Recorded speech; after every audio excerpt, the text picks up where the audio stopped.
ಇವತ್ತಿನ ಈ ಒಂದು ಪತ್ರಿಕಾಗೋಷ್ಠಿ ಕರೆಯುವ ಉದ್ದೇಶ, ಇತ್ತೀಚೆಗೆ ಒಂದು ದಿನಗಳ ಹಿಂದೆ ಈ ಕ್ಷೇತ್ರದ ಮಾಜಿ ಶಾಸಕರಾದಂಥ ಶ್ರೀ ದೊಡ್ಡನಗೌಡ ಪಾಟೀಲರು ನಮ್ಮ ಶಾಸಕರ ಮೇಲೆ, ಅಂದರೆ ಡಾಕ್ಟರ್ ವಿಜಯಾನಂದ ಕಾಶಪ್ಪನವರ ಸಾಹೇಬರ ಮೇಲೆ ಕೆಲವೊಂದಿಷ್ಟು ನಿರಾಧಾರ ಆರೋಪಗಳನ್ನು ಮಾಡಿರುತ್ತಾರೆ. ಅದಕ್ಕೆ ಪ್ರತ್ಯುತ್ತರ ನೀಡಲಿಕ್ಕೆ ಈ ಒಂದು ಪತ್ರಿಕಾಗೋಷ್ಠಿ ಕರೆಯಲಾಗಿದೆ. ಈ ಒಂದು ಪತ್ರಿಕಾಗೋಷ್ಠಿಗೆ ಬಂದಂಥ ನಮ್ಮೆಲ್ಲ ದೃಶ್ಯ ಮಾಧ್ಯಮದ ಮಿತ್ರರಿಗೆ, ಪತ್ರಿಕಾ ಮಾಧ್ಯಮ ಮಿತ್ರರಿಗೆ ನಾವು ಕಾಂಗ್ರೆಸ್ ಪಕ್ಷದ ಪರವಾಗಿ ಸ್ವಾಗತವನ್ನು ಕೋರ್ತಾ ಇದ್ದೇನೆ. ಇವತ್ತು ನನ್ನ ಜೊತೆಗೆ ನಮ್ಮ ನಗರಸಭೆ ಅಧ್ಯಕ್ಷರಾದಂಥ ಸಹೋದರಿ ಸುಧಾರಾಣಿ ಸಂಗಮವರಿದ್ದಾರೆ. ನಮ್ಮ ನಗರ ಯೋಜನಾ ಪ್ರಾಧಿಕಾರದ ಅಧ್ಯಕ್ಷರಾದಂಥ ಶ್ರೀ ರಾಘು ಚುಂಚಮಿಯವರು ಇದ್ದಾರೆ. ನಮ್ಮ ನಗರಸಭೆ ಸದಸ್ಯರಾದಂಥ ಕ್ರಿಯಾಶೀಲ ಅಮೃತ್ ಬಿಜ್ಜಲ್ ಅವರಿದ್ದಾರೆ. ನಗರ ಯೋಜನಾ ಪ್ರಾಧಿಕಾರದ ಸದಸ್ಯರಾದಂಥ ಶಬ್ಬೀರ್ ಬಾಗ್ವಾನ್ ಅವರಿದ್ದಾರೆ. ನಗರಸಭೆ ನಾಮನಿರ್ದೇಶಿತ ಸದಸ್ಯರಾದಂಥ ಶ್ರೀ ಯಲ್ಲಪ್ಪ ರಾಜಾಪುರಿದ್ದಾರೆ. ಮತ್ತು ನನ್ನ ಎಡಭಾಗದಲ್ಲಿ ನಮ್ಮ ಹಿರಿಯರು, ಜಿಲ್ಲಾ ಕಾಂಗ್ರೆಸ್ ಉಪಾಧ್ಯಕ್ಷರಾದಂಥ ಶ್ರೀ ಶರಣಪ್ಪ ಆಮ್ದ್ಯಾಳ್ ಅವರಿದ್ದಾರೆ. ನಮ್ಮ ನಗರಸಭೆ ಸದಸ್ಯರಾದಂಥ ಕ್ರಿಯಾಶೀಲ ಮೌಲೇಶ್ ಬಂಡಿವಡ್ಡರಿದ್ದಾರೆ. 204 ನಾಮನಿರ್ದೇಶಿತ ಸದಸ್ಯರು ಕಾಂಗ್ರೆಸ್ ಮುಖಂಡರು ಅಬ್ದುಲ್ ರಜಾಕ್ ಹಳ್ಳಿಯವರು, ಹಾಗೂ ನಮ್ಮ 200 ಕಾಂಗ್ರೆಸ್ ಮುಖಂಡರಾದಂಥ ಟಿಪ್ಪು ಸುಲ್ತಾನ್ ಭಂಡ್ಯಾರವರು, ಇವರೆಲ್ಲರೂ ಇವತ್ತಿನ ಪತ್ರಿಕಾಗೋಷ್ಠಿಯಲ್ಲಿದ್ದಾರೆ. ತಮ್ಮೆಲ್ಲರಿಗೂ ಪ್ರಥಮದಲ್ಲಿ ಪವಿತ್ರ ರಂಜಾನ್ ಮಾಸದ ಶುಭಾಶಯವನ್ನು ಹೇಳುತ್ತಾ, ಪತ್ರಿಕಾಗೋಷ್ಠಿಯ ಮುಖ್ಯ ಉದ್ದೇಶ ಬರೋಕ್ಕಿಂತ ಮುಂಚೆ ನಾನು ಹುನಗುಂದ ಮತಕ್ಷೇತ್ರದ ಸಮಸ್ತ ಅಲ್ಪಸಂಖ್ಯಾತ ಬಾಂಧವರ ಪರವಾಗಿ ಸನ್ಮಾನ್ ವಿಜಯಾನಂದ ಕಾಶಪ್ಪನವರವರಿಗೆ ಅಭಿನಂದನೆಯನ್ನು ಸಲ್ಲಿಸಲು ಬಯಸುತ್ತೇನೆ. ಯಾಕಂತಂದರೆ ಈ ಕ್ಷೇತ್ರದಲ್ಲಿ ಎರಡನೇ ಬಾರಿ ಸರಿಸುಮಾರು ಹುನಗುಂದ ಮತಕ್ಷೇತ್ರದ 50ಕ್ಕೂ ಹೆಚ್ಚು ಮಸೀದಿಗಳಲ್ಲಿ ರೋಜಾ ಇರುವವರಿಗೆ, ಅಂದರೆ ಉಪವಾಸ ಮಾಡುವವರಿಗೆ ಇಫ್ತಾರ್ ಕೂಟವನ್ನು ಎಲ್ಲ ಮಸೀದಿಗಳಲ್ಲಿ ಪ್ರತ್ಯೇಕವಾಗಿ ಏರ್ಪಡಿಸಿ ಎಲ್ಲ ರೋಜ್ದಾರರ ಒಂದು ಇದಕ್ಕೆ ಖುಷಿಯಲ್ಲಿ ಭಾಗಿಯಾಗಿರುವಂಥ ಡಾಕ್ಟರ್ ವಿಜಯಾನಂದ ಕಾಶಪ್ಪನವರ ಒಂದು ವಿಶಾಲ ಹೃದಯಕ್ಕೆ ನಾನು ಅವರಿಗೆ ಎಲ್ಲ ಮುಸ್ಲಿಂ ಅಲ್ಪಸಂಖ್ಯಾತರ ಪರವಾಗಿ ಧನ್ಯವಾದಗಳನ್ನು ಸಲ್ಲಿಸ್ತಾ ಈ ಪತ್ರಿಕಾಗೋಷ್ಠಿಯನ್ನು ಪ್ರಾರಂಭ ಮಾಡ್ತಾ ಇದ್ದೇನೆ. ಸನ್ಮಾನ್ಯರೇ, ಈಗಾಗಲೇ ತಮಗೆ ತಿಳಿದಂಗೆ ನಿನ್ನೆ ಕ್ಷೇತ್ರದ ಮಾಜಿ ಶಾಸಕರು ತಮ್ಮ ಕಾರ್ಯಾಲಯದಲ್ಲಿ ಒಂದು ಪತ್ರಿಕಾಗೋಷ್ಠಿಯನ್ನು ಕರೆದು ನಮ್ಮ ಶಾಸಕರ ಮೇಲೆ ಕೆಲವೊಂದು ನಿರಾಧಾರ ಆರೋಪಗಳನ್ನು ಮಾಡಿರುತ್ತಾರೆ. ಪ್ರಥಮದಲ್ಲಿ ಅವರು ಹೇಳಿದ್ದು, ಈ ಊರಿನಿಂದ ನಮ್ಮ ಶಾಸಕರು ಒಂದು ಪತ್ರಿಕಾಗೋಷ್ಠಿ ಹೇಳ್ತಾರೆ, ಕಳ್ಳರು ಊರು ಬಿಟ್ಟು ಹೋಗಿದ್ದಾರೆ ಅಂತಂಥೇಳಿ. ಶಾಸಕರು ಹೇಳಿದ್ದು ಅದರ ಬ್ಯಾಕ್ಗ್ರೌಂಡ್ ಏನು ಅಂತಂತಂದರೆ, ಅವರ ಅವಧಿಯಲ್ಲಿ 38 CCTV ಕ್ಯಾಮರಾಗಳನ್ನು ಇಳಕಲ್ ನಗರದಲ್ಲಿ ವಿವಿಧ ಇದರಲ್ಲಿ ಅಳವಡಿಸಲಾಗಿತ್ತು. ನಗರದ ಭದ್ರತೆಗೋಸ್ಕರ ಮತ್ತು ಕಾನೂನು ಮತ್ತು ಸುವ್ಯವಸ್ಥೆ ಕಾಪಾಡುವಗೋಸ್ಕರ ಅಳವಡಿಸಲಾಗಿತ್ತು. ತದನಂತರ ಅವರ ಅವಧಿ ಮುಗಿದ ನಂತರ ದೊಡ್ಡನಗೌಡರ ಅವಧಿಯಲ್ಲಿ ಅವೆಲ್ಲ ಕ್ಯಾಮರಾಗಳು ಏನು ಕೆಟ್ಟಿದ್ದು ಅಥವಾ ಉದ್ದೇಶಪೂರ್ವಕವಾಗಿ ಬಂದ್ ಮಾಡಲಾಗಿತ್ತು ಅನ್ನೋದು ಅವರೇ ಹೇಳಬೇಕು. ನಂತರ ಮತ್ತೊಮ್ಮೆ ಶಾಸಕರು ಆರಿಸಿ ಬಂದ ಮೇಲೆ ಇಳಕಲ್ದ ವಿವಿಧ ಕಡೆ CCTV ಕ್ಯಾಮರಾಗಳನ್ನು ಅಳವಡಿಸಿ ಮತ್ತೊಮ್ಮೆ ಕಾನೂನು ಮತ್ತು ಸುವ್ಯವಸ್ಥೆಗೆ ಅನುಕೂಲ ಆಗಲಿ ಅಂಥೇಳಿ ಅದನ್ನು ಅಳವಡಿಸಲಾಗಿತ್ತು. ಆ ಒಂದು CCTV ಕ್ಯಾಮರಾಗಳಿಗೆ ಹೆದರಿ ಎಲ್ಲ ಕಳ್ಳರು ಊರು ಬಿಟ್ಟಿದ್ದಾರೆ ಅನ್ನೋ ಒಂದು ಅರ್ಥದಲ್ಲಿ ಹೇಳಿದ್ದು ನಮ್ಮ ಮಾಜಿ ಶಾಸಕರು ಅದು ತಮ್ಮ ಮೇಲೆ ತೊಗೊಂಡಿದ್ದು ಅದು ತಪ್ಪದು. ಶಾಸಕರು ಯಾರ ಹೆಸರು ತೊಗೊಂಡು ಕಳ್ಳರು ಊರು ಬಿಟ್ಟು ಅವ್ರದ್ದಾಗಲಿ ಅಥವಾ ಅವ್ರ ಪಕ್ಷದ ಯಾವುದೇ ಒಬ್ಬರು ಸದಸ್ಯರ ಹೆಸರಾಗಲಿ ತೊಗೊಂಡು ಹೇಳಿಲ್ಲ. ಹೀಗಾಗಿ ನಮ್ಮ ಗೌರವಾನ್ವಿತ ಮಾಜಿ ಶಾಸಕರು ತಮ್ಮ ಮೇಲೆ ಅದನ್ನು ತೊಗೊಂಡಿದ್ದು ಭಾಳ ತಪ್ಪು. ಅದು ಅವ್ರದ್ದು ಇದು ಮಾಡ್ಕೋಬೇಕು, ಅವರು ಅದನ್ನು ಇದು ಪಡ್ಕೋಬೇಕು. ಎರಡನೇದ್ದು ಒಂದು ಆರೋಪ ಮಾಡ್ತಾರೆ. ಎರಡನೇದ್ದು ಏನು, ಎಲ್ಲ ಲೇಔಟ್ಗಳಲ್ಲಿ ಸಾಹೇಬರು ಮತ್ತು ವಿಸ್ತೃತವಾಗಿ ನಮ್ಮ ಯೋಜನಾ ಪ್ರಾಧಿಕಾರ ಅಧ್ಯಕ್ಷರು ಅದ್ರ ಬಗ್ಗೆ ಹೇಳ್ತಾರೆ. ನಾನು ಮೇನ್ ಪಾಯಿಂಟ್ ಮುಗಿಸ್ಬಿಡ್ತೀನಿ. 5 ಲಕ್ಷ ರೂಪಾಯಿ ಒಂದು ಎಕರೆ ಕೇಳ್ಯಾರ, ಅಥವಾ ಒಂದು ಎಕರೆದಲ್ಲಿ ಒಂದು ಪ್ಲಾಟು 2 ಪ್ಲಾಟ್ ಕೊಡ್ರಿ ಅಂತ ಕೇಳ್ಯಾರ ಅಂತ ಒಂದು ಆರೋಪ ಮಾಡ್ತಾ ಇದ್ದಾರೆ. ಏನು ಆಧಾರ ಇದೆ ನಿಮ್ಮ ಹತ್ರ ಆರೋಪ ಮಾಡೋಕ್ಕೆ? ಯಾವ ನಿಮ್ಮಲ್ಲಿ ಒಂದು ಆಧಾರ ಇಟ್ಕೊಂಡು ಅಥವಾ ಯಾವುದೊಂದು ನಿಮ್ಮಲ್ಲಿ ಪ್ರೂಫ್ ಇಟ್ಕೊಂಡು ನೀವು ಅದನ್ನು ಆರೋಪ ಮಾಡ್ತಾ ಇದ್ದೀರಿ? ಗಂಭೀರ ಆರೋಪ ಐತದು. ಆಧಾರ ರಹಿತ ಇಂಥ ಗಂಭೀರ ಆರೋಪ ಮಾಡಬಾರ್ದು. ನಾನು ಸನ್ಮಾನ್ಯ ದೊಡ್ಡನಗೌಡರಿಗೆ ಇವತ್ತು ನಾನು ಒಂದು ಪ್ರಶ್ನೆ ಹಾಕ್ತೀನಿ. ಅಂಥದ್ದು ಏನಾದರೂ ನಡೆದಿದ್ದಲ್ಲಿ ತಾವು ಅಂಥ ಒಂದು 4 ಮಂದಿ ಯಾರು ರೊಕ್ಕ ಕೊಟ್ಟು ಅಥವಾ ಪ್ಲಾಟ್ ಕೊಟ್ಟಿನಿ ಅಂತ ಹೇಳ್ಯಾರಲ್ಲ, ಅವರಿಗೆ ಕರ್ಕೊಂಡೊಂದು ಪ್ರೆಸ್ ಮೀಟ್ ಮಾಡಿರಿ. ಹೌದು ನಾವು ಕೊಟ್ಟಿವಿ ಅಂತೇಳಿ ಆಧಾರ ಇಟ್ಕೊಂಡು, ನಿರಾಧಾರ ಇಲ್ಲ, ಬಾಯಿ ಮಾತೇಲಿ ಇಲ್ಲ. ರಾಜಕೀಯ ಆರೋಪ 100 ಮಾಡಿರಿ ನೀವು, ಇದು ಆರೋಪ ಗಂಭೀರ. ಅಂಥವ್ರು 4 ಮಂದಿ ಯಾರು ಅದು ಅದಾರ ಅವ್ರಿಗೆ ಕರ್ಕೊಂಡು ಅದು ಮಾಡಿರಿ. ಅದು ಮಾಡಿದಾಗ ಅದಕ್ಕೆ ನಮ್ಮ ಶಾಸಕರು ತಕ್ಕ ಉತ್ತರ ಕೊಡ್ತಾರೆ ಅದಕ್ಕೆ ಏನೈತೆ ಅನ್ನೋದು. ಈಗ 3ನೇದಾಗಿ ದರ್ಗಾದ ವಿಷಯ. ದರ್ಗಾದ ವಿಷಯದಾಗ ಬಂದಾಗ ನಾವು ಸ್ವಲ್ಪ ವಿಸ್ತಾರವಾಗಿ ಹೇಳಬೇಕಾಗುತ್ತೆ.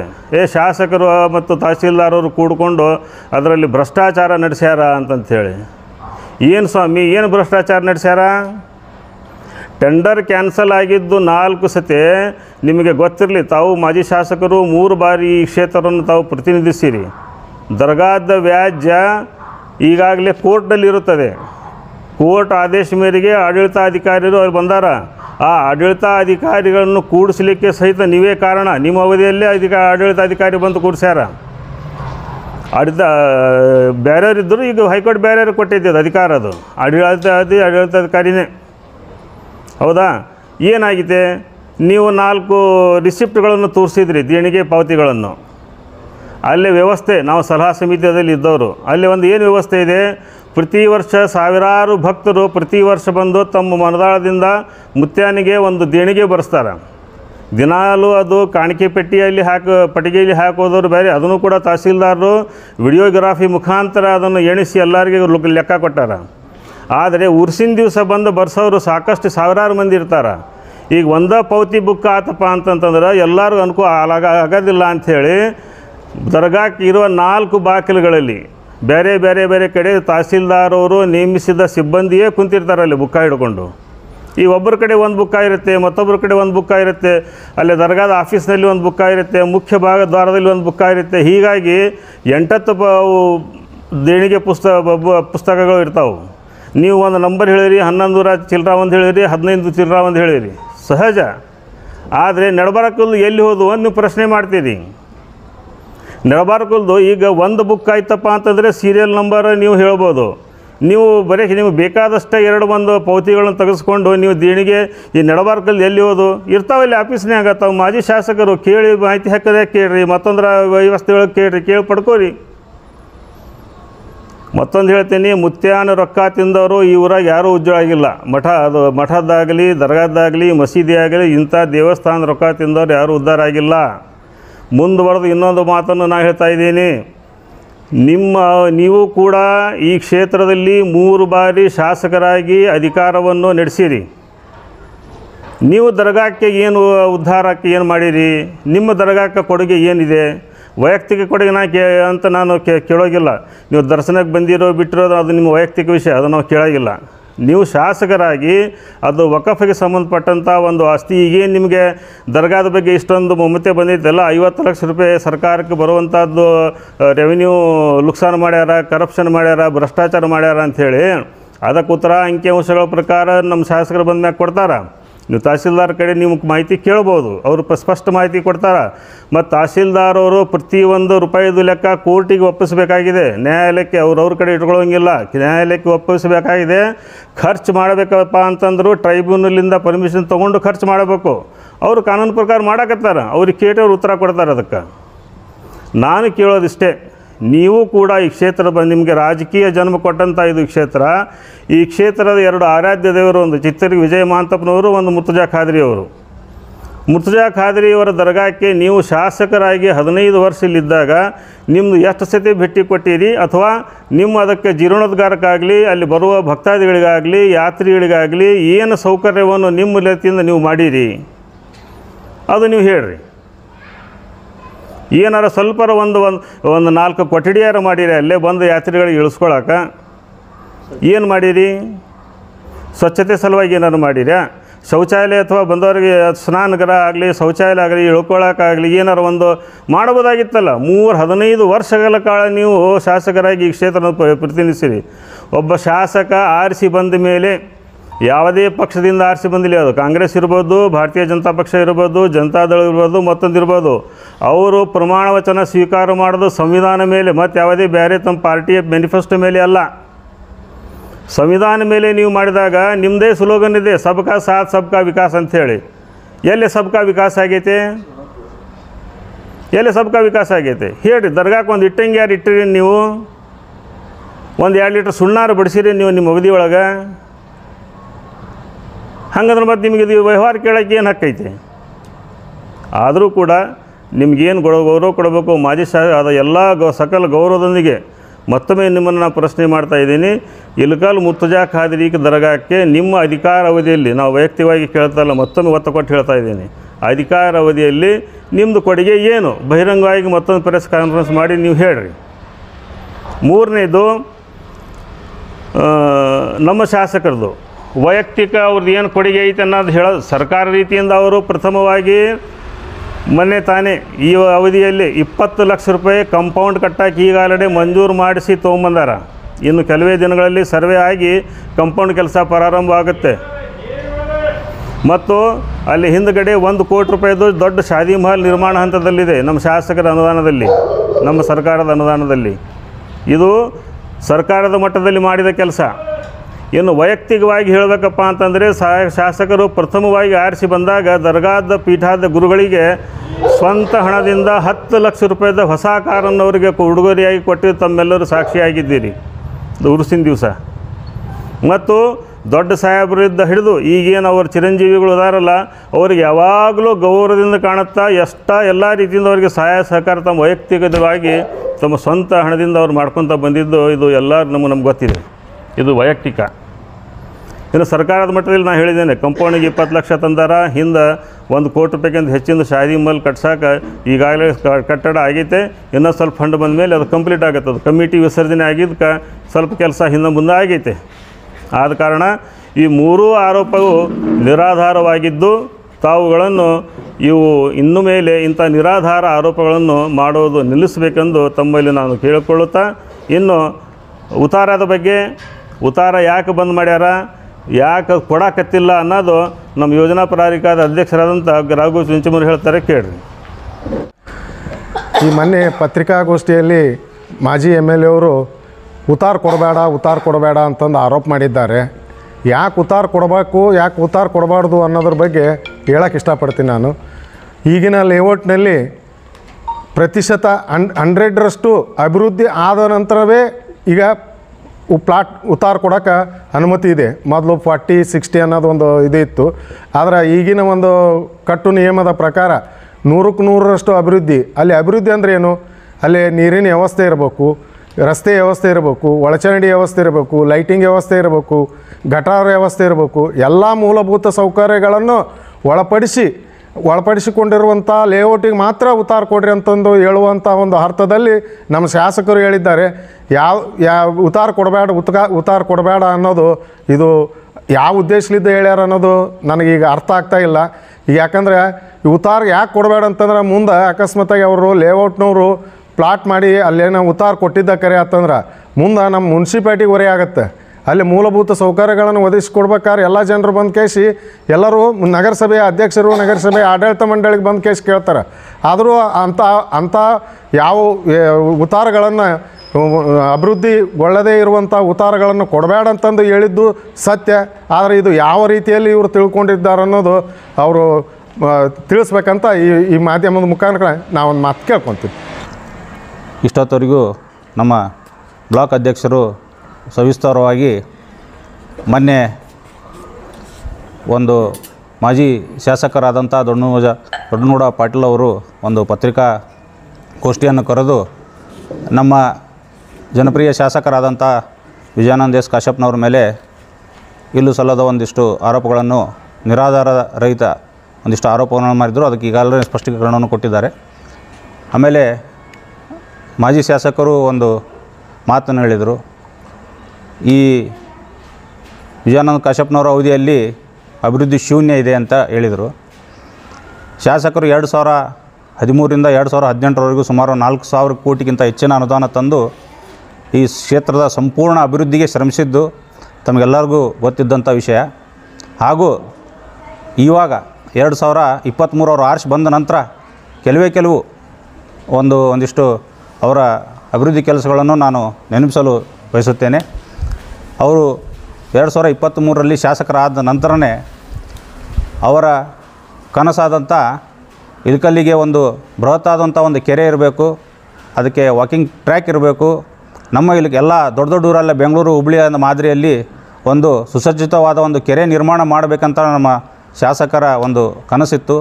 ಅದಕ್ಕೆ ಆಲ್ರೆಡಿ ಚಾಲನೆ ಕೊಟ್ಟಿದ್ದಾರೆ. ಅದು ಕಾಮಗಾರಿ ಈಗ ಆಲ್ರೆಡಿ ಚಾಲನೆಯಲ್ಲಿದೆ.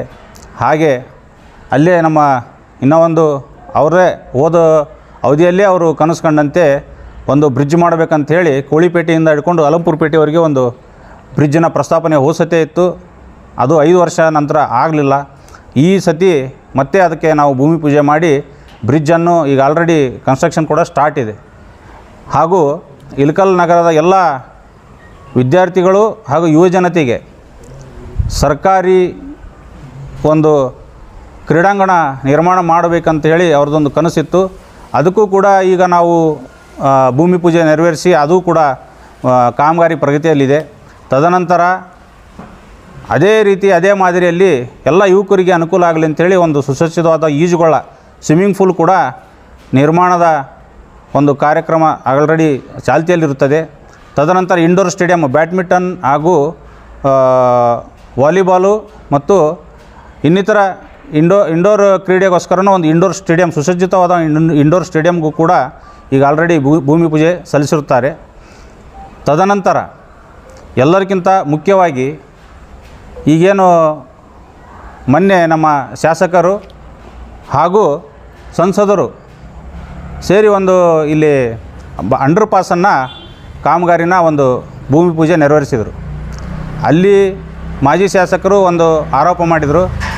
ನಮ್ಮ ಬ್ಯಾನರನ್ನು ಅವ್ರ ಕಾರ್ಯಕರ್ತರು ಕಿತ್ತಾಕಿದ್ರು ಅಂತೇಳಿ ಒಂದು ಆರೋಪ ಮಾಡಿದರು. ಅಲ್ಲಿ ಭೂಮಿ ಪೂಜಾ ಟೈಮ್ನಲ್ಲಿ ನೀವೆಲ್ಲ ಇದ್ದಿರಿ, ನೀವೆಲ್ಲ ಅದನ್ನು ಕವರ್ ಮಾಡಿರಿ. ಆ ಹಿಂದೆ ಇರುವಂಥ ಬ್ಯಾನರ್ನಲ್ಲಿ ಮಾನ್ಯ ಸಂಸದರ ಭಾವಚಿತ್ರವೂ ಇದೆ ಹಾಗೂ ನಮ್ಮ ಶಾಸಕರ ಭಾವಚಿತ್ರವೂ ಇದೆ. ನಾವು ಯಾವುದೇ ರೀತಿ ರಾಜಕಾರಣ ಅದರಲ್ಲಿ ಮಾಡೋಕ್ಕೆ ಹೋಗಿಲ್ಲ, ಮಾಡೋದು ಇಲ್ಲ. ಯಾಕಂದರೆ ನಮ್ಮ ಶಾಸಕರು ಆ ರೀತಿ ನಮಗೆ ಹೇಳ್ಕೊಟ್ಟಿಲ್ಲ ಹಾಗೂ ನಾವು ಮಾಡೋದು ಇಲ್ಲ. ಅದರಲ್ಲಿ ಇಬ್ಬರದು ನಾವು ಸೇರಿಬಿಟ್ಟೇ ಅವರು ಕಾಂಟ್ರಾಕ್ಟರ್ ಹಾಕಿದ್ದನ್ನು ನಾವಲ್ಲಿ ನೋಡ್ಬೋದು. ಹಾಗೂ ಇನ್ನೊಂದು ಹೇಳೋಕ್ಕೆ ಇಚ್ಛೆಪಡ್ತೀನಿ, ಇದು ಏನು ಸುಮಾರು 15 ವರ್ಷ ಆಯಿತು ಇದು ಫೋರ್ವೇ ಆಗಿ ನಮ್ಮ ಇಳಕಲ್ ನಗರದಲ್ಲಿ ಹೋಗಿ. ಎಷ್ಟೋ ಜನ ಅಲ್ಲಿ ತಮ್ಮ ಜೀವಗಳನ್ನು ಕಳ್ಕೊಂಡ್ರು. ಮಾಜಿ ಶಾಸಕರ ಅವಧಿಯಲ್ಲಿ ಅದಕ್ಕೋಸ್ಕರ ಯಾವುದೇ ರೀತಿ ಕ್ರಮ ಕೈಗೊಳ್ಳಿಲ್ಲ. ನಮ್ಮ 2023 ಮೇನಲ್ಲಿ ಏನು ನಮ್ಮ ಶಾಸಕರು ಆಯ್ಕೆ ಆದರು, ಅದಕ್ಕೆ ಅವ್ರು ಎಷ್ಟು ಶ್ರಮಿಸಿದ್ದಾರೆ ಅನ್ನೋದು ನಮಗೆ ಗೊತ್ತು. ಹಗಲಿರುಳು ಶ್ರಮಿಸಿ ಅಂಡರ್ ಪಾಸ್ ನಿಂತಂಥ ಕಾಮಗಾರಿಯನ್ನು ಅದ್ರ ಹೊಳ್ಳಿ ತೊಗೊಂಬಂದು ಮತ್ತೆ ಚಾಲನೆ ಕೊಟ್ಟರು. ಮತ್ತು ನೀವು ಅಲ್ಲಿ ನೋಡ್ಬೋದು, ಚಿತ್ರದುರ್ಗಲಿಂದ ಸೊಲ್ಲಾಪುರ ಇದು ಹೈವೇ ಇರೋದು. ಚಿತ್ರದುರ್ಗ ದಾಟಿದರೆ ಸೊಲ್ಲಾಪುರವರೆಗೂ ಒಂದೇ ಒಂದು ಕಡೆ ನೀವು ಟ್ರಾಫಿಕ್ ಸಿಗ್ನಲನ್ನು ನೋಡೋದಿಲ್ಲ. ಎಲ್ಲಿಯೂ ಯಾವ ಊರಲ್ಲಿಯೂ ಟ್ರಾಫಿಕ್ ಸಿಗ್ನಲ್ ನೋಡೋದಿಲ್ಲ. ಪ್ರಥಮವಾಗಿ ನಮ್ಮ ಇಳಕಲ್ ಜನರ ಹಾಗೂ ಆ ಕಡೆ ಬಾಗಿನ ಜನರ ನಮ್ಮ ನೇಕಾರ ಇರೋದು, ಜಾಸ್ತಿ ಜನ ನೇಕಾರ ಇರೋದು, ನೇಕಾರ ಕಾಲನಿ ಇರೋದು ಹಾಗೂ ವಿದ್ಯಾಗಿರಿ ಹಾಗೂ UKP ಆ ಜನರಿಗೆಲ್ಲ ಒಂದು ವ್ಯವಸ್ಥೆ ಮಾಡಬೇಕಂತೇಳಿ, ಅವರ ಜೀವ ಒಂದು ರಕ್ಷಣೆ ಮಾಡಬೇಕಂತೇಳಿ ಶಾಸಕರು ಟ್ರಾಫಿಕ್ ಲೈಟನ್ನು ಅಳವಡಿಸಿದರು. ಅದು ಒಂದು ಅಭಿವೃದ್ಧಿನೇ. ಅದು ಬಿಟ್ಟು ಆಮೇಲೆ ಆದಿಬಸವ ನಗರಕ್ಕೆ ಎಷ್ಟೋ ಜನ ಅಲ್ಲಿಯೂ ಕೂಡ ಒಂದು ಜೀವವನ್ನು ಕಳ್ಕೊಂಡ್ರು ಎಲ್ಲರೂ. ಇದೇ ನಮ್ಮ ಮಾಜಿ ಶಾಸಕರು ಏನು ಆರೋಪ ಮಾಡಿದ್ರು, ಯಾವುದೇ ರೀತಿ ನೀವು ಯಾವುದೇ ರೀತಿ ನೀವು ಅಭಿವೃದ್ಧಿ ಮಾಡಲಿಲ್ಲ ಅಂಥೇಳಿ. ಈಗ ತಾನೇ ನೀವು ಹೋಗಿ ನೋಡ್ಬೋದು, ಈಗ ಆಲ್ರೆಡಿ ಸರ್ವಿಸ್ ರಸ್ತೆಯನ್ನು ಈಗ ಆಲ್ರೆಡಿ ಕಾಮಗಾರಿ ಚಾಲ್ತಿಯಲ್ಲಿದೆ, ಮುಗಿಯೋ ಹಂತದಲ್ಲಿಯೂ ಇದೆ ಕೂಡ. ಆ ಎಲ್ಲ 500 ಆದಿಬಸವ ನಗರದ ಎಲ್ಲ ಜನರು ಶಾಸಕರಿಗೆ ಎಲ್ಲ ಒಂದು ಕೃತಜ್ಞತೆಯನ್ನು ಕೂಡ ಸಲ್ಲಿಸಿದರು. ಅದೇ ರೀತಿ ಈ ಅಭಿವೃದ್ಧಿ ಶೂನ್ಯ ಅಂತ ಹೇಳೋದಕ್ಕೆ ಹೋಗಬಾರ್ದು. ಯಾಕಂದರೆ ಅವ್ರು ಇಷ್ಟೆಲ್ಲ ಅಭಿವೃದ್ಧಿ ಮಾಡಿದ್ದಾರೆ. ನಿಮ್ಮ ಕಾಲದಲ್ಲಿ ಏನು ಅಭಿವೃದ್ಧಿ ಮಾಡಿರಿ ನೀವು ಹೇಳ್ರಿ. ನಮ್ಮ ಕಾಲದಲ್ಲಿ ಅಭಿವೃದ್ಧಿಗಳನ್ನು ನಾವೇನು ಮಾಡೀವಿ ನಾವು ಹೇಳ್ತೀವಿ. ನಮ್ಮ ಶಾಸಕರು ಹಲವಾರು ಸತಿ ನಿಮಗೆ ಆಹ್ವಾನ ಕೊಟ್ಟಿದ್ದಾರೆ. ನೀವು ನಿಮ್ಮ ಕಾಲದಲ್ಲಿ ಏನೇನು ಮಾಡಿದ್ದೀರಿ ಅಂತ ತಿಳ್ಕೊಂಡು ಒಂದು ಎಲ್ಲ ದಾಖಲೆ ಸಮೇತ ಬನ್ನಿ, ಒಂದು ಕಂಠಿ ಸರ್ಕಲ್ಲೇ ವೇದಿಕೆ ಹಾಕಿ ಇಬ್ಬರು ಸೇರಿ ಒಂದು ಜನರಿಗೆ ತಿಳುವಳಿಕೆ ಹೇಳುವಂತೇಳಿ ನಮ್ಮ ಶಾಸಕರು ಹಲವಾರು ಸರ್ತಿ ನಿಮಗೆ ಒಂದು ಕರೆ ಕೊಟ್ಟಿದ್ದಾರೆ. ಆದರೆ ಇಲ್ಲಿವರೆಗೂ ನೀವು ಅದೇ ರೀತಿ ಅದಕ್ಕೆ ಸ್ಪಂದನೆ ಇಲ್ಲ.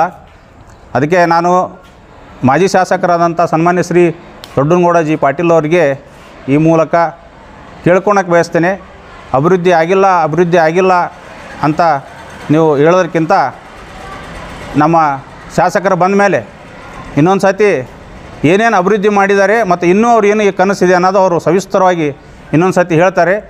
ಹೀಗಾಗಿ ಅವರ ಎಲ್ಲ ಒಂದು ತಲೆಯಲ್ಲಿ ಇರುವಂಥ ಎಲ್ಲ ದ್ವಿಗುಣಗಳಿಗೆ ಒಂದು ನಾವು ಉತ್ತರವನ್ನು ನೀಡಿದ್ದೇವೆ ಅಂತ ಹೇಳಿ ನಾವು ತಿಳ್ಕೊತೀವಿ. ಮುಂದೆ ನಮ್ಮ ಶಾಸಕರು ಬಂದ ಮೇಲೆ ಇನ್ನೂ ಇದಕ್ಕೆ ಸವಿಸ್ತರವಾಗಿ ಉತ್ತರ ಕೊಡ್ತಾರೆ ಅಂಥೇಳಿ ಹೇಳಲು ಬಯಸ್ತೇನೆ. ಈಗಾಗಲೇ ನಮ್ಮ ಬ್ಲಾಕ್ ಕಾಂಗ್ರೆಸ್ ಅಧ್ಯಕ್ಷರಾದಿಯಾಗಿ ಅನೇಕರು ನಮ್ಮ ಸ್ನೇಹಿತರು ನಮ್ಮ ಮಾನ್ಯ ಶಾಸಕರು ಮತ್ತು ನಮ್ಮ ನೆಚ್ಚಿನ ನಾಯಕರ ಅಭಿವೃದ್ಧಿಯ ಕೆಲಸಗಳ ಬಗ್ಗೆ ಮತ್ತು ಅವರು ಈ ಕ್ಷೇತ್ರಕ್ಕೆ ಈ 2 ವರ್ಷದಲ್ಲಿ ಏನು ಮಾಡಿದ್ದಾರೆ ಅನ್ನೋದು ಸಾಕಷ್ಟು ಹೇಳಿದ್ರಿ. ಆದರೂ ಸಹಿತ ಇದರಲ್ಲಿ ನಾವೊಂದೆರಡು ವಿಚಾರನ ಬಯಸ್ತೀನಿ. ಏನಂದ್ರೆ ಈಗ ಅಭಿವೃದ್ಧಿ ಅನ್ನೋದರ ಇನ್ನೊಂದು ಹೆಸರು ಕಾಶ್ಯಪ್ಪನವ್ರು ಅಂತಂದು ಇಲ್ಲಿ ಎಲ್ಲ ಇಡೀ ಕ್ಷೇತ್ರಕ್ಕೆ ಗೊತ್ತಿದೆ. ಯಾಕಂದ್ರೆ ಈ 3 ಪೀರಿಯಡ್ನಲ್ಲಿ ನಮ್ಮ ಮಾಜಿ ಶಾಸಕರು 3 ಅವಧಿಯಲ್ಲಿ ಶಾಸಕರಾಗಿದ್ದರಲ್ಲ, ಇವೇ ಕಾರ್ಯಗಳನ್ನು ಭಾಳ ಬೇಡ.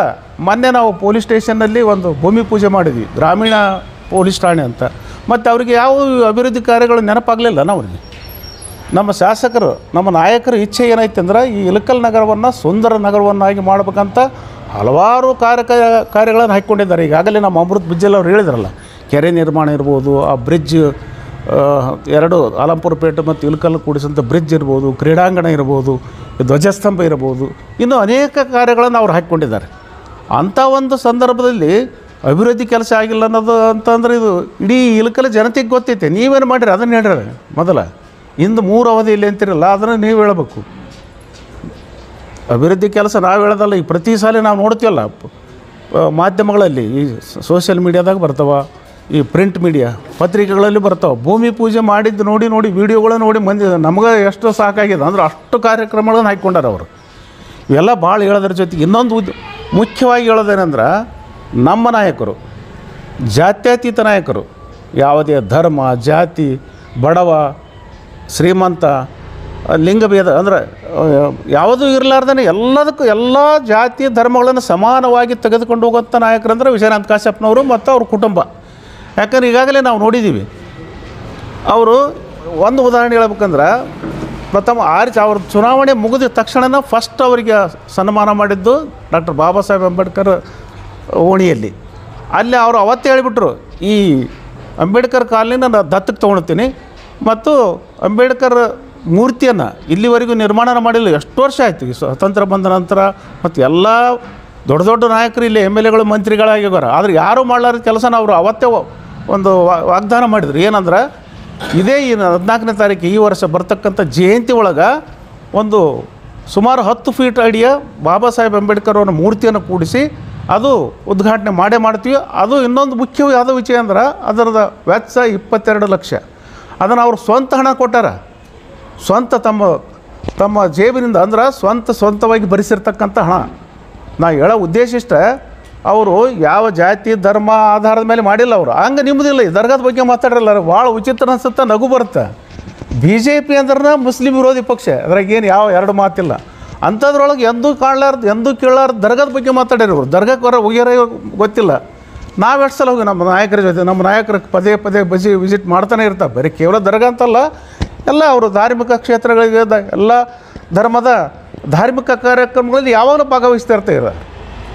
ಮೊದಲು ನೋಡ್ತಾ ಇದ್ವಲ್ಲ ನಾವು, BJP ಸರ್ಕಾರ ಅಧಿಕಾರದಾಗಿದ್ದಾಗ ಒಂದು ನಮಾಜು ಮಾಡ್ಬೇಕಾದ್ರೆ ಒಂದು 8-10 ಮಂದಿ ಪೊಲೀಸರು ಇರ್ತಿದ್ದಾರೆ. ನಮ್ಮ ತಟಗಾರವರು, ನಮ್ಮ ಸಹೋದರರು ಸಾಕಷ್ಟು ಸಲ ಹೇಳ್ಯಾರಿ. ಈಗ ನೋಡಿರಿ ಎಷ್ಟು ನಿಮ್ಗೆ ಸ್ವಾತಂತ್ರ್ಯ, ನಿಜವಾದ ಸ್ವಾತಂತ್ರ್ಯ ಈಗ ಡಾಕ್ಟರ್ ಬಾಬಾ ಸಾಹೇಬ್ ಅಂಬೇಡ್ಕರ್ ಕೊಟ್ಟಂಥ ಸಂವಿಧಾನದ ಅಡಿಯಲ್ಲಿ ಇರ್ತಕ್ಕಂಥ ಸ್ವಾತಂತ್ರ್ಯ ನೀವು ಈಗ ಅನುಭವಿಸಕತ್ತೀರಿ. ಅಂದ್ರೆ ಇಂಥ ಒಂದು ಕ್ರಿಯಾಶೀಲ ನಾಯಕರಿಗೆ ಸುಮ್ಮನೆ ಒಂದು ಏನಾದ್ರು ಒಂದು ಭ್ರಷ್ಟಾಚಾರ, ಯಾವುದೇ ಆರೋಪ ಇರೋದು, ಭ್ರಷ್ಟಾಚಾರ ಹೇಳಿದ್ರಲ್ಲ, ಹಂಗಿದ್ರೆ ತಂದು ಕುಂದು ನೀವು ಬರೆಯಲ್ಲ. ನಮ್ಮ ಶಾಸಕರು ಸಾಕಷ್ಟು ಬಾರಿ ಆಹ್ವಾನ ಕೊಟ್ಟರು. ಕಂಠಿ ಸರ್ಕಲ್ಗೆ 2 ಇದು ಹಾಕೋಣ, ಒಂದು ವೇದಿಕೆ ಹಾಕೋಣ, ಚರ್ಚೆ ಮಾಡಮ್ಮ, ನಿಮ್ಮ ಅಭಿವೃದ್ಧಿ ಕೆಲಸ ನೀವು ಹೇಳ್ರಿ, ನಮ್ಮದು ನಾವು ಹೇಳ್ತೀವಿ ಅಂತ. ಅದು ಒಂದು ಕ್ರೀಡಾ ಒಂದು ಮನೋಭಾವನೆಯಿಂದ ಮಾಡಿರಲ್ಲ, ಅದೇನು ದೊಡ್ಡ ತಪ್ಪಲ್ಲ. ಅದ್ರ ಬಿಟ್ಟು ಸುಮ್ಮನೆ ಇಲ್ಲ ಸಲ್ಲದ ಆಧಾರರಹಿತ ಆರೋಪಗಳ ಮೇಲೆ ಅರ್ಥ ಇಲ್ಲ. ಒಂದು ಜವಾಬ್ದಾರಿ ಸ್ಥಾನದಲ್ಲಿ ಇರ್ತಕ್ಕಂಥ ಮಾಜಿ ಶಾಸಕರು ಸುಮ್ಮನೆ ಆರೋಪಕ್ಕಾಗಿ ಆರೋಪ ಮಾಡೋದು ಅರ್ಥ ಇಲ್ಲ. ಆರೋಪ ಮಾಡಿದ್ರು ಯಾರು ನಂಬತಕ್ಕಂಥ ಸ್ಥಿತಿಯಲ್ಲಿ ಜನತೆ ಇಲ್ಲ. ಯಾಕಂದ್ರೆ ನಮ್ಮ ನಾಯಕರಾದಂಥ ವಿಜಯಾನಂದ ಕಾಶ್ಯಪ್ನವ್ರ ಬಗ್ಗೆ ಇಡೀ ಕ್ಷೇತ್ರ ಜನತೆಗೆ ಸಾಕಷ್ಟು ಮನವರಿಕೆ ಮಾಡ್ಕೊಂಡು ಬಿಟ್ಟಿದ್ದಾರೆ. ಕೇವಲ ಇಲ್ಕಲ್ಲು ಹುನಗುಂದಂತಲ್ಲ, ಇಡೀ ಕ್ಷೇತ್ರದಾಗ ನಾವು ನೋಡ್ತಾ ಇರ್ತೀವಲ್ಲ, ಪ್ರತಿಯೊಂದು ಹಳ್ಳಿಯಲ್ಲಿ ಸಹಿತ ರೋಡ್ ಇರ್ಬೋದು, ಕುಡಿಯೋ ನೀರು ಬರ್ಬೋದು, ಆರೋಗ್ಯ ಇರ್ಬೋದು, ಎಲ್ಲ ಕ್ಷೇತ್ರಗಳಲ್ಲಿ ಸಮತೋಲನ ಕಾಪಾಡಿಕೊಂಡು ಎಲ್ಲ ಕ್ಷೇತ್ರದ ಜನಗೆ ಒಳ್ಳೆಯದನ್ನು ಬಯಸ್ತಕ್ಕಂಥ ನಮ್ಮ ನಾಯಕರ ಬಗ್ಗೆ ಹಿಂಗೆ ಅಲ್ಲಸಲ್ಲದ ಆರೋಪ ಮಾಡಬೇಡ್ರಿ, ಅಂತ ಸಣ್ಣ ತನಕ ನೀವು ಎಳಿಬೇಡ್ರಿ ಅಂತ ಹೇಳಿ ನಾನು ಒಂದೆರಡು ಮಾತು ಮುಗಿಸ್ತೀನಿ. ಇವತ್ತೊಂದು ಸುದ್ದಿಗೋಷ್ಠಿಯನ್ನು ಕರೆದಿದ್ದು ಉದ್ದೇಶ ಏನಪ್ಪ ಅಂತಂದ್ರೆ ಸನ್ಮಾನ್ಯ ಶ್ರೀ ಹುನಗುಂದ ಮತಕ್ಷೇತ್ರದ ಶಾಸಕರಾದ ಡಾಕ್ಟರ್ ವಿಜಯಾನಂದ ಎಸ್ ಕಾಶ್ಯಪ್ನವರ ವಿರುದ್ಧವಾಗಿ ಮಾಜಿ ಶಾಸಕರಾದ ದೊಡ್ಡನಗೌಡ ಜಿ ಪಾಟೀಲ್ ಅವರು ಆರೋಪ ಮಾಡಿದ್ದಾರೆ. ಇದು ತಪ್ಪು ಅಂತ ಹೇಳ್ತೀನಿ. ಯಾಕಪ್ಪ ಅಂದ್ರೆ ಜನರಿಗೆ ತಪ್ಪು ಕಲ್ಪನೆ, ತಪ್ಪು ತಿಳುವಳಿಕೆಯನ್ನು ನೀಡಬಾರ್ದು. ಗೊತ್ತಿದ್ದರೆ ಹೇಳಬೇಕು, ಇಲ್ಲಿಕಂದ್ರೆ ಸುಮ್ಮನೆ ಇರಬೇಕು. ಮಾಡಿದ್ದ ಕೆಲಸಗಳ ಬಗ್ಗೆ ಅಪ್ರಚಾರವನ್ನು ಮಾಡಬಾರ್ದು ಅಂತ ಹೇಳ್ತೀನಿ. ನಾನು ಕೂಡ KDP ಮೀಟಿಂಗ್ ಒಳಗೆ ನಾನು ಭಾಗವಹಿಸಿದ್ದೆ. ಅಲ್ಲಿ ಸಾಕಷ್ಟು ಇಲಾಖೆ ಅಧಿಕಾರಿಗಳು ಕೂಡ ಬಂದಿದ್ದರು. ಅಲ್ಲಿ ಯಾವ ವಿಷಯ ಚರ್ಚೆ ಆಯ್ತಂದ್ರೆ ಈ ಎಣ್ಣೆ ಇರ್ತಾವಲ್ಲ, ಅಲ್ಲಿ ಏನಪ್ಪ ಅಂತಂದ್ರೆ ಬೇಸಿಕ್ ನೀಡ್ಸ್ ಬೇಕು. ಮೊದಲು ರಸ್ತೆ ಇರ್ಬೋದು, ಆಮೇಲೆ ಕುಡಿಯುವ ನೀರು ಇರ್ಬೋದು, ಲೈಟಿನ ಕಂಬ ಇಂಥವೆಲ್ಲ ಇದ್ದು ಅಂದ್ರೆ ಅದು ಲೇಔಟ್ ಮಾಡೋಕ್ಕೆ ಒಂದು ಉತ್ತರ ಕೊಡೋಕೆ ಅವಕಾಶ ಇರುತ್ತೆ. ಇಲ್ಲಿ ಏನಪ್ಪ ಅಂತಂದ್ರೆ ಇವರು ಜನರು ಏನು ಮಾಡ್ತಾರಪ್ಪ ಅಂದ್ರೆ 15-20 ಲಕ್ಷ ರೂಪಾಯಿ ಪ್ಲಾಟ್ ಯಾರು ಬಡವರು ತೊಗೊಳಂಗಿಲ್ಲ, ಬಟ್ ಶ್ರೀಮಂತರೇ ಆ ಪ್ಲಾಟ್ಗಳನ್ನು ತೊಗೊಂಡು ಏನು ಮಾಡ್ತಾರೆ, ಆಮೇಲೆ ನಗರಸಭೆ ಅಲ್ಲಿ ವಾರ್ಡಿನಂಥ ಸದಸ್ಯರಿಗೆ ಏನಪ್ಪ ಅಂತಾರೆ ಕಿರಿಕಿರಿ, ನಮ್ಮ ವಾರ್ಡ್ ಒಳಗೆ ರಸ್ತೆ ಇಲ್ಲ ರೀ, ನಮ್ಗೆ ಕುಡಿಯೋ ನೀರಿಂದ ಸಮಸ್ಯೆ ಆಗೈತಿ, UGD ಮಾಡಿಕೊಡ್ರಿ ಅಂತ ಹೇಳ್ತಾರೆ. ಬಟ್ ಇವರು ಎಲ್ಲ ಎಜುಕೇಟೆಡ್ ಪೀಪಲ್ಸ್ ತೊಗೊತಾರಲ್ಲ, 15-20 ಲಕ್ಷ ರೂಪಾಯಿ ಪ್ಲಾಟ್ ಕೊಟ್ಟು ತೊಗೋಬೇಕಾದ್ರೆ ಇವರು ವಿಚಾರ ಮಾಡಬೇಕು. ಅದಕ್ಕೆ ನಮ್ಮ ಶಾಸಕರು ಏನು ಹೇಳಿದರು, ಆ ಥರ ಏನು ಹಿಂಗೆಲ್ಲ ಕಿರಿಕಿರಿ ಆಗ್ತಾವೆ ರಸ್ತೆ, ಇವೆಲ್ಲ ನಗರಸಭೆ ಅಧ್ಯಕ್ಷರಿಗೆ ಆಗಲಿ ಅಥವಾ ಈ ಸದಸ್ಯರು ವಾರ್ಡ್ ಮೆಂಬರಿಗೆ ಕಿರಿಕಿರಿ ಮಾಡ್ತಾರೆ, ಅಂಥವು ಹೊಸ ಲೇಔಟ್ಗಳಿಗೆ ಯಾವುದೋ ಒಂದು ಬೇಸಿಕ್ ನೀಡ್ಸ್ ಇಲ್ಲದವ್ರಿಗೆ ಅಂಥವ್ರಿಗೆ ಉತ್ತರ ಕೊಡೋಕೆ ಹೋಗಬೇಡ್ರಿ ಅಂಥೇಳಿ ಬಹಿರಂಗವಾಗಿ ಹೇಳಿದರು. ಇದನ್ನು ತಾವು ಯಾವ ರೀತಿ ತಪ್ಪು ತಿಳ್ಕೊಂಡಿರೋ ನಮ್ಗೆ ಗೊತ್ತಾಗಬಲ್ತು. ನಮ್ಮ ಶಾಸಕರ ಅಭಿವೃದ್ಧಿ ಈಗಾಗಲೇ ಎಲ್ಲರೂ ಪ್ರತಿಯೊಬ್ಬರು ಭೇಟಿಯಾದವರು ಹೇಳ್ತಾರೆ, ಭಾಳ ಅಭಿವೃದ್ಧಿ ಆಗಾಕತ್ತೈತಿ ತಮ್ಮ ಅವಧಿಯಲ್ಲಿ ಅಂಥೇಳಿ. ಒಂದು ಎತ್ತರವಾದ ಧ್ವಜಸ್ತಂಭ ಇರ್ಬೋದು, ಆಮೇಲೆ ಇಂಡೋರ್ ಔಟ್ಡೋರ್ ಸ್ಟೇಡಿಯಂ ಇರ್ಬೋದು, ಈಜುಕೊಳ ಇರ್ಬೋದು, ಕೆರೆ ನಿರ್ಮಾಣ ಇರ್ಬೋದು, ಒಂದು ಮಕ್ಕಳಿಂದ ಸಣ್ಣ ಮಕ್ಕಳಿಂದ ಹಿಡ್ಕೊಂಡು ಯುವಕರಿಗೆ ಆಮೇಲೆ ಬಡವರಿಗೆ ಮನೆ ಕೊಡೋದಾಗಲಿರ್ಬೋದು, ಪ್ರತಿಯೊಂದು ಸಮುದಾಯದ ಜನರಿಗೂ ಕೂಡ ಯಾವುದೇ ಒಂದು ಸಮುದಾಯಕ್ಕೂ ಒಂದು ಎಲ್ಲರಿಗೂ ಪ್ರತಿಯೊಬ್ಬರಿಗೂ ಅನುಕೂಲ ಆಗೋ ರೀತಿಯಿಂದ ಮಾಡಾಕ್ತಾರೆ. ಸಮುದಾಯ ಭವನಕ್ಕೆ ತಮ್ಮ ಅನುದಾನ ಕೊಡೋದಾಗಿರ್ಬೋದು, ಯಾವುದೇ ಒಂದು ಜಾತಿಯನ್ನು ಸರಿ ಸಮಾನವಾಗಿ ನೋಡ್ತಾ ಇದ್ದಾರೆ. ಯಾವುದೋ ಒಂದು ಯಾವುದೇ ರೀತಿ ತಾರತಮ್ಯ ಮಾಡ್ತಾ ಇಲ್ಲ ಅಂತ ಹೇಳಕ್ಕೆ ಇಷ್ಟಪಡ್ತೀನಿ. ಇಂಥ ಶಾಸಕರು ನಮಗೆ ಸಿಕ್ಕಿದ್ದು ಹುನಗುಂದ ಮತಕ್ಷೇತ್ರದಲ್ಲಿ ನಮಗೆಲ್ಲರಿಗೂ ಸಿಕ್ಕಿದ್ದು ನಮ್ಮ ಪುಣ್ಯ. ಅವರಿಂದ ಇನ್ನೂ ಸಾಕಷ್ಟು ಕೆಲಸಗಳು ಆಗ್ತಾವೆ. ಬಟ್ ಮಾಜಿ ಶಾಸಕರಾದ ದೊಡ್ಡನಗೌಡ ಜಿ ಪಾಟೀಲ್ ಅವರು ಈ ರೀತಿ ಆರೋಪ ಮಾಡುವುದು ತಪ್ಪಂತ ಹೇಳ್ತೀನಿ. ಇನ್ನೂ ಒಂದು 2 ಮಾತು ಹೇಳೋದರಲ್ಲಿ ನಾವು ಉಳಿದಿದ್ವಿ. ಕರ್ನಾಟಕ ರಾಜ್ಯದಲ್ಲಿಯೇ ಪ್ರಥಮವಾಗಿ 100 ಸ್ಮಾರ್ಟ್ ಕ್ಲಾಸ್ಗಳನ್ನು ಸರ್ಕಾರಿ ಶಾಲೆಗಳಲ್ಲಿ ಸ್ಮಾರ್ಟ್ ಕ್ಲಾಸ್ ಮಾಡಿದ್ದು ಕರ್ನಾಟಕ ರಾಜ್ಯದಲ್ಲಿ ಯಾರಾದರೂ ಮಾಡಿದಿರೋದು ಡಾಕ್ಟರ್ ವಿಜಯಾನಂದ ಕಾಶ್ಯಪ್ನವರು ತಮ್ಮ ಕ್ಷೇತ್ರದಲ್ಲಿ ಮಾಡಿದ್ದು. ಅದನ್ನು ಶಿಕ್ಷಣ ಸಚಿವರು ಮಧು ಬಂಗಾರಪ್ಪನವರು ಕೂಡ ಕೊಂಡಾಡಿದ್ದಾರೆ ಟಿ ವಿ ಮುಖಾಂತರ. ಎರಡನೇದ್ದು, ನಾವು ಇಲಾಖಾವಾರು ಪ್ರಗತಿ ವರದಿ ಯಾವ್ಯಾವ ಇಲಾಖೆಗಳಲ್ಲಿ ಶಿಕ್ಷಣವಾಗಿರ್ಬೋದು, ವೈದ್ಯಕೀಯ ಆಗಿರ್ಬೋದು, PWD ಆಗಿರ್ಬೋದು, ರೆವಿನ್ಯೂ ಆಗಿ ಇನ್ನೂ ಎಷ್ಟೋ ಇಲಾಖೆಗಳು ಸರ್ಕಾರದ ಅಂಡರಲ್ಲಿ ಬರ್ತಾವೆ. ಯಾವ ಇಲಾಖೆಯಲ್ಲಿ ಎಷ್ಟು ಅಭಿವೃದ್ಧಿ ಆಗ್ಯಾವು, ಎಷ್ಟು ಭೂಮಿ ಪೂಜೆ ಆಗ್ಯಾವು, ಯಾವ ಕಾಮಗಾರಿಗಳು ಮುಕ್ತಾಯವಾಗಿ ಓಪನಿಂಗ್ ಆಗ್ಯಾವ ಅನ್ನೋದನ್ನು ಸಮಗ್ರ ವರದಿಯನ್ನು ನಮ್ಮ ಕಚೇರಿ ಮುಖಾಂತರ ಸನ್ಮಾನ್ಯ ಮಾಜಿ ಶಾಸಕರ ಮನೆಗೆ ಅಥವಾ ಅವ್ರ ಕಚೇರಿಗೆ ಅಂಚೆ ಮುಖಾಂತರ ಕಳಿಸಿ ಕೊಡ್ತೀವಿ. ಅವರು ಅದನ್ನು ಪರಿಶೀಲಿಸಿ ಅದನ್ನು ಓದಿ ತಮ್ಮ ಒಂದು ಇದನ್ನು ಏನು ಅಭಿವೃದ್ಧಿ ಆಗಿಲ್ಲ ಅನ್ನೋದೊಂದು ಮಾತನ್ನು ತಾವು ಅದರ ಬಗ್ಗೆ ತಾವು ಸ್ಪಷ್ಟನೆ ತಾವು ತಿಳ್ಕೋಬೇಕು ಅನ್ನೋ ಒಂದು ರೀತಿಯಿಂದ ನಾವು ಅವರಿಗೆ ಒಂದು ವರದಿಯನ್ನು ಕಳಿಸ್ಕೊಡ್ತಾ ಇದ್ದೀವಿ. ಇನ್ನು ಪತ್ರಿಕಾ ಬಾಂಧವರು ಏನಾರು ಪ್ರಶ್ನೆ ಕೇಳೋದಿದ್ದರೆ ಕೇಳಬಹುದು. ಇನ್ನೂ ಒಂದು, ಇಲ್ಲೇ SRK ಕಾಲೋನಿ ಮತ್ತು ಅಲ್ಲೇ ಕಂದಗಲ್ ರೋಡಿಗೆ ಹೊಂದ್ಕೊಂಡಂಥ ನೇಕಾರ ಕಾಲೋನಿಗೆ ಹೊಂದ್ಕೊಂಡಂಥ 42 ಎಕರೆಗಳಲ್ಲಿ ಮತ್ತು ಇನ್ನು ಬೇರೆ ಇಲ್ಲೇ ಶ್ರೀ ಗುರುಲಿಂಗಪ್ಪ ಕಾಲೋನಿಯಲ್ಲಿ 1,000 ಮನೆಗಳು ಕಟ್ಟಿಕೊಡಲಿ ಬಡವರಿಗೋಸ್ಕರ ಕಟ್ಟಿಕೊಡಲಿಕ್ಕೆ ಈಗ ಆಲ್ರೆಡಿ ಮಂಜೂರಾಗ್ಯಾವು, ಸ್ಯಾಂಕ್ಷನ್ ಆಗ್ಯಾವು, ಟೆಂಡರ್ ಸೂದಕ್ಕೆ ಆಗೈತೆ. ಇನ್ನು ಕೆಲವು ದಿನಗಳಲ್ಲಿ ಆ ಕಾಮಗಾರಿ ಪ್ರಾರಂಭ ಆಗುತ್ತೆ. ಟೆಂಡರ್ ಪ್ರಕ್ರಿಯೆ ಆಗಿದೆ, ಕಾಮಗಾರಿ ಪ್ರಾರಂಭ ಆಗುತ್ತೆ. ಎಲ್ಲ ಇನ್ನು ಹೇಳಕ್ಕಂದ್ರೆ ಭಾಳ ಅಭಿವೃದ್ಧಿ ಒಂದೊಂದು ಹೇಳ್ಕೊಂತ ಪತ್ರಿಕಾಗೋಷ್ಠಿ ಹೋಗಿ ಅದು ಒಂದು ಕಾರ್ಯಕ್ರಮ ಆಗುತ್ತೆ. ಅದಕ್ಕೆ ಸಮಗ್ರವಾಗಿ ಅದು ನಾವು ಪತ್ರಿಕೆಯಲ್ಲಿ ಅದು ನಮ್ಮ ಒಂದು ಬುಕ್ಲೆಟ್ ಮಾಡಿ ಅವರಿಗೆ ಇಲಾಖಾವಾರು ಮತ್ತು ನಾಳೆ ಅವರು ಇಲಾಖೆಗೆ ಫೋನ್ ಹಚ್ಚಿ ಕೇಳಿದ್ರು ಇರಬೇಕು. ಅದು ಕರೆಕ್ಟು ಇಲಾಖಾವಾರು ಅಂಕಿಅಂಶ, ಎಷ್ಟು ರೊಕ್ಕ, ಎಷ್ಟು ಅನುದಾನ, ಅದು ಖರ್ಚಾಗತ್ತೈತೆ ಅನ್ನೋದು ನಾವು ಇದ್ರ ಮುಖಾಂತರ ಕಳಿಸ್ತೀವಿ. ವಿಶೇಷವಾಗಿ ಇನ್ನೊಂದು ಹೇಳ್ತೀನಿ, ಬೆಳಗಾವಿ ನಂತರ ಇಳಕಲ್ದಲ್ಲಿ ಅತಿ ಹೆಚ್ಚು ಧ್ವಜಸ್ತಂಭ ಉದ್ದದ ಎತ್ತರದ್ದು ತಾವು ಕೂಡ ಅದಕ್ಕೆ ಸಾಕ್ಷಿಯಾಗಿದ್ದೀರಿ. 100 ಫೂಟಿಂದ ಧ್ವಜಸ್ತಂಭ ಮತ್ತು ಈ ಭಾಗ್ಯದ ಇಡೀ ಕರ್ನಾಟಕದ ಇಡೀ ದೇಶದ ಆರಾಧ್ಯ ದೈವ ಶ್ರೀ ಅಣ್ಣ ಬಸವಣ್ಣನ ಒಂದು ಸರ್ಕಲನ್ನು ಮತ್ತೊಮ್ಮೆ ಅದಕ್ಕೆ ಪುನರುತ್ಥಾನ ಮಾಡಲಿಕ್ಕೆ ಕೂಡ ತಾವು ಸಾಕ್ಷಿಯಾಗಿರಿ. ಇನ್ನೂ ಕೆಲಸ ನೆನಪು ಮಾಡ್ಕೊಂಡು ಹೋದ್ರೆ ಭಾಳ ಅದಾವು. ಎಲ್ಲ ಕೆಲಸ ಆಗಾಕತ್ತಾವ. ಅದಕ್ಕೆ ನಮ್ಮ ಮಾನ್ಯ ಮಾಜಿ ಶಾಸಕರಿಗೆ ಮತ್ತೊಮ್ಮೆ ನಾನು ಹೇಳ್ತೀನಿ, ಅಭಿವೃದ್ಧಿ ಶೂನ್ಯ ಅನ್ನೋದು ಪದ ತಾವು ಹಿಂದೆ ತಕ್ಕೋರಿ. ಶಾಸಕರ ಅಭಿಮಾನಿಗಳು ಭಾಳ ಮಂದಿ ಅದಾರ. ಸೊ ನೀವು ಪಾಪ ಒಳ್ಳೆ ನೀವು ತಾವು ಸುಳ್ಳು ಆರೋಪ ಮಾಡಿದ್ರೆ ಅನ್ನೆಸ್ತಿ ಏನಾರ ಒಂದು ರಾದ್ಧಾಂತ ಆಗ್ಬೋದು. ಆದ ಕಾರಣ ನಾವು ಗೌರವಯುತವಾಗಿ ನಮ್ಮ ಮಾಜಿ ಶಾಸಕರೇ ಮತ್ತೊಮ್ಮೆ ಹೇಳಲು ಬಯಸುತ್ತೇವೆ, ಯಾವುದೇ ಆರೋಪ ಮಾಡುವಾಗ ತಾವು ಅದು ಆಧಾರ ಇಟ್ಕೊಂಡು ಮಾಡಿರಿ ಅಂತ ಹೇಳಿ ಈ ಪತ್ರಿಕಾಗೋಷ್ಠಿ ಇಲ್ಲಿಗೆ ಮುಕ್ತಾಯ ಮಾಡ್ತೀವಿ. ಪತ್ರಿಕಾ ಬಾಂಧವರು ಏನಾರು ಪ್ರಶ್ನೆ ಕೇಳೋದಿದ್ದರೆ ಕೇಳಬಹುದು.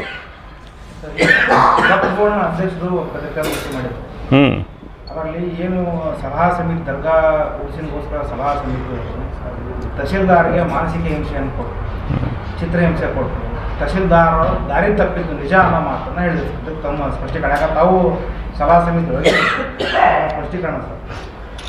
ಸಲಹಾ ಸಮಿತಿ ಮೊದಲನೇ ಮಾತು ಹೇಳ್ತೀನಿ, ಸಲಹಾ ಸಮಿತಿ ಮಾಡಿದ್ದು ಎಲ್ಲ ದರ್ಗಾಕ್ಕೆ ನಡೆದುಕೊಳ್ಳುವ ಎಲ್ಲ ಸಮಾಜದ ಎಲ್ಲ ಧರ್ಮೀಯರನ್ನು ಒಳಗೊಂಡು ಒಂದು ಸಲಹಾ ಸಮಿತಿ ಮಾಡಲಾಗಿತ್ತು. ಅದು ಶಾಸಕರ ಸೂಚನೆ ಮೇರೆಗೆ.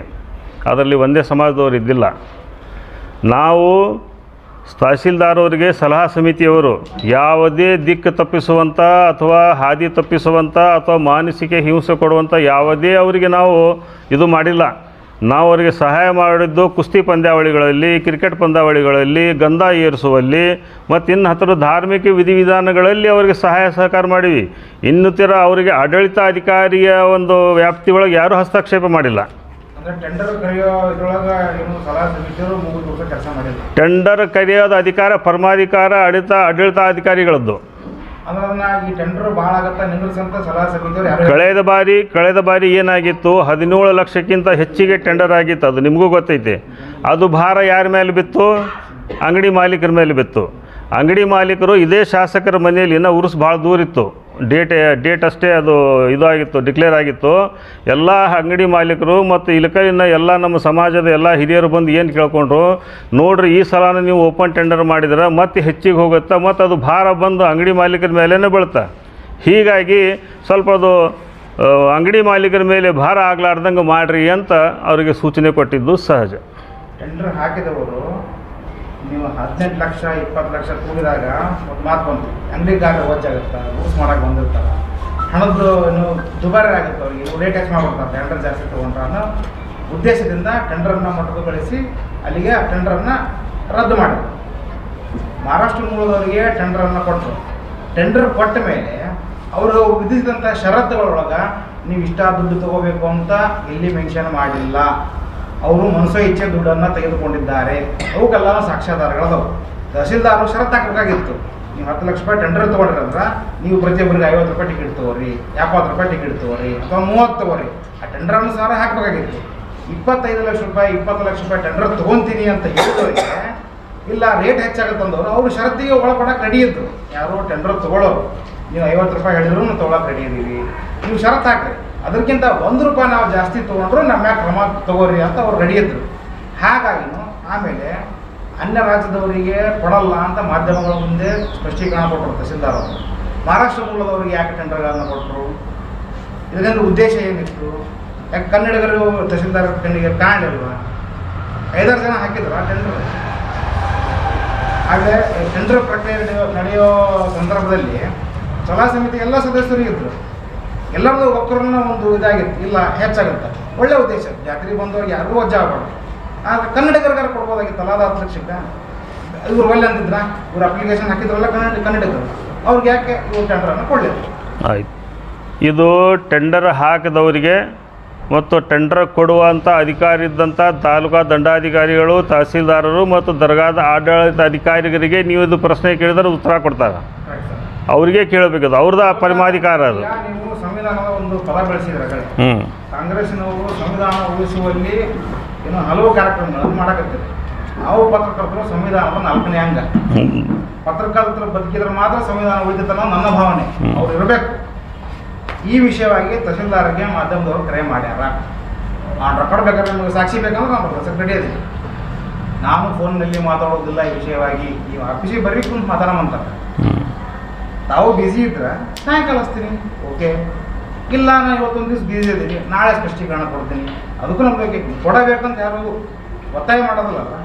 ಆಫೀಸಿಗೆ ಬರ್ರಿ ಕುಂತು ಮಾತಾಡೋದು ಅದರ ಅರ್ಥ ಏನು?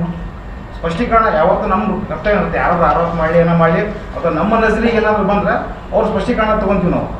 ಫೋನ್ ಕರೆ ಮಾಡಿದ್ರೆ ನೀವು ಫೋನ್ ಏನೋ ಕೊಡಲ್ಲ, ಇಲ್ಲಿ ಬರ್ಬೇಕು, ನೀವು ಇಲ್ಲಿ ಬಂದು ಆಫೀಸ್ಗೆ ಬಂದು ಮಾತಾಡೋದು ಚಂದ ಮಾತಾಡೋದು ಎಷ್ಟು ಸರಿ, ಪತ್ರಕರ್ತರಿಗೆ ಮಾತಾಡೋದು ಎಷ್ಟು ಸರಿ. ಈಗ ನೀವು ಫೋನ್ ಮಾಡಿರಿ, ಅವರು ನಿಮಗೆ ಹೇಳ್ಯಾರ, ಅದು ನಮಗೆ ಗೊತ್ತಲ್ಲ, ನೀವು ಹೇಳಿದ ಮ್ಯಾಗೆ ಗೊತ್ತಾಗೈತಿ. ಅವರು ನಿಮಗೆ ನಾನು ತಹಸೀಲ್ದಾರ್ ಪರವಾಗಿ ಅಥವಾ ವಿರೋಧವಾಗಿ ಸ್ಪಷ್ಟೀಕರಣ ಕೊಡೋಕೆ ನಾವಿಲ್ಲಿ ಕುಂತಿಲ್ಲ. ಇವತ್ತು ನಾವಿಲ್ಲಿ ಕುಂತಿರೋದು ಪತ್ರಿಕಾಗೋಷ್ಠಿ ಕರೆದಿರೋದು ನಮ್ಮ ಶಾಸಕರ ಮೇಲೆ ಮಾಜಿ ಶಾಸಕರು 3 ಆರೋಪಗಳನ್ನು ಮಾಡಿದರು. ಅದರ ಬಗ್ಗೆ ಪ್ರತ್ಯುತ್ತರ ಕೊಡೋಕೆ ಈ ಪತ್ರಿಕಾಗೋಷ್ಠಿಯನ್ನು ಕರೆದೀವಿ. ಆದರೂ ನೀವು ಒಂದು ಪ್ರಶ್ನೆ ಕೇಳಿದ್ರಿ ತಹಸೀಲ್ದಾರವ್ರ ಬಗ್ಗೆ. ತಹಸೀಲ್ದಾರವರು ನಿಮಗೆ ಮಾಹಿತಿ ಕೊಡಾಗಿಲ್ಲ ಅಂತ ಹೇಳಿರಲ್ಲ, ಫೋನ್ಯಾಗ ಕೊಡಾಗಿಲ್ಲ, ಬಂದು ಭೇಟಿಯಾಗಿರಿ ಕೊಡ್ತೀನಿ ಅಂತ ಹೇಳ್ಯಾರ. ಅದರಲ್ಲಿ ಏನು ತಪ್ಪೈತೆ? ನೀವು ಹೋಗಿ ಬಂದು ಭೇಟಿ ಆಗಬೇಕಾಗಿತ್ತಲ್ಲ. ಸರ್ ಎಲ್ಲರೂ ಅವ್ರವ್ರ ಕೆಲಸಗಳಿರ್ತಾವೆ. ಅಲ್ಲಲ್ಲ, ಈಗ ಒಂದು ನಿಮಿಷ ಸರ್. ಈ ಹಿಂದೆನೂ ತಹಸೀಲ್ದಾರ್ ಹಂಗೆ ಮಾಡಿದ್ರು. ನಿಮ್ದು ಭಾಳ ಆಗೈತಿ ಮಾಧ್ಯಮದವ್ರು, ಕೇಸ್ ಹಾಕ್ತೀನಿ, ಹಾಕ್ರಿ. ಇಲ್ಲ, ಅದು ನೋಡ್ರಿ, ಅದು ನಮಗೆ ಅದಕ್ಕೆ ಬಗ್ಗೆ ನಾವು ಹೇಳಕ್ಕೆ ಇದು ಇಲ್ಲ. ಅವ್ರು ಹೇಳದಾರ, ಅವರು ಕೇಳದಾರ. ನೀವು ಒಂದು ಪತ್ರಿಕಾಗೋಷ್ಠಿ ಮಾಡ್ತಾರೆ, ಮಾಡಿ ಹೌದು ಏನು ಸಣ್ಣ ಪುಟ್ಟ ಸಮಸ್ಯೆಗಳಾಗ್ಯಾವು ದರ್ಗಾ ಉರುಸಿನಲ್ಲಿ. ಒಂದೇ ದಿನ ಗುಳ್ಳಗುಡ್ಡವ್ರು ಯಾಕೆ ಹೇಳಿದ್ವಿ, ಅವ್ರು ಬರೋದ್ರಾಗ ಸ್ವಲ್ಪ ಹೆಚ್ಚು ಕಡಿಮೆ ಆಗೋದು, ಹೋದವು ಕರೆಂಟ್ ಸ್ವಲ್ಪ ಸಮಸ್ಯೆಗಳಾಯಿತು ಅಂತ ಹೇಳಿದ್ರು. ಅಲ್ಲಿರೋಂಥ ಅಂಗಡಿಕಾರರು ಮಾಧ್ಯಮದೊಂದಿಗೆ ಹೇಳಿಕೆ ಕೊಟ್ರ, ನಮ್ಮದು ದುಡಿತಿರೋದು ಒಂದೇ ದಿನ ನಾವು 30,000 40,000 ದುಡುಕಿ ಮಾಡ್ತಿದ್ವಿ, ಲೈಟ್ ಇಲ್ಲದ ಕಾರಣ 3,000 ದುಡುಕಿ ಬಂದಿತ್ತು. ಅದಕ್ಕೆ ಹೊಣೆ ಯಾರು? ತಹಸೀಲ್ದಾರರೇ ನೇರ ಹೊಣೆ ಅಲ್ಲ. ಒಂದು ದಿವಸನ ಆದರೂ ಮಾಧ್ಯಮ ಪತ್ರಿಕಾಗೋಷ್ಠಿ ಕರೆದು ಹಿಂಗಾಗಿ ಸ್ಪಷ್ಟೀಕರಣ ಕೊಡೋ ಪ್ರಯತ್ನ ಯಾಕೆ ಮಾಡಲ್ಲ? ಅವರು ತಪ್ಪಿಸ್ಕೊಂಡು ಯಾಕೆ ಓಡಾಡ್ತಾರೆ ತಹಸೀಲ್ದಾರರು? ನೀವು ಸಲಹಾ ಸಮಿತಿಯಲ್ಲಿದ್ರಲ್ಲ, ನೀವು ಹೇಳ್ಬೋದಲ್ಲ, ನೀವು ಅವ್ರಿಗೂ ಸಲಹೆ ಕೊಡ್ಬೋದಲ್ಲ. ಇದರಿಂದ ಕೆಟ್ಟ ಹೆಸರು ಯಾರಿಗೆ ಬರ್ತದೆ? ಈಗ ನಾವು ನಮ್ಮ ಶಾಸಕರಿಗೆ ಇದು ಅಧಿವೇಶನ ಮುಗಿಸ್ಕೊಂಡು ಬಂದ ಮೇಲೆ ಒಂದು ಮಾತನ್ನು ಹೇಳ್ತೀವಿ, ನೀವು ತಹಸೀಲ್ದಾರರಿಗೆ ಸೂಚನೆ ಕೊಡ್ರಿ, ಪತ್ರಕರ್ತರ ಮಾಧ್ಯಮ ತಲೆಯಾಗಿ ಏನೇನು ಡೌಟ್ಸ್ಗಳು ಅದಾವೆ ಒಮ್ಮೆ ಪತ್ರಿಕಾಗೋಷ್ಠಿ ಕರೆದು ನಿಮ್ಮ ಆಫೀಸಿನಲ್ಲಿ ಅವ್ರು ಏನೇನು ಪ್ರಶ್ನೆಗೆ ತಾವು ಸ್ಪಷ್ಟನೆ ಕೊಡ್ರಿ ಅಂತ ಶಾಸಕರ ಮುಖಾಂತರ ಅವರಿಗೆ ನಾವು ಸೂಚನೆ ಕೊಡಿಸೋದಷ್ಟು ನಾವು ಮಾಡ್ತೀವಿ. ಅದು ನಾವು ಅಧಿವೇಶನ ಮುಗಿಸ್ಕೊಂಬರಲಿ, ಅದನ್ನು ನಾವು ಮಾಡ್ತೀವಿ. ಆಯ್ತು ರೀ. ಬಂದಂಥ ಎಲ್ಲ ಮಾಧ್ಯಮ ಮಿತ್ರರಿಗೆ ನಮಸ್ಕಾರ. ತಮ್ಮೆಲ್ಲರಿಗೆ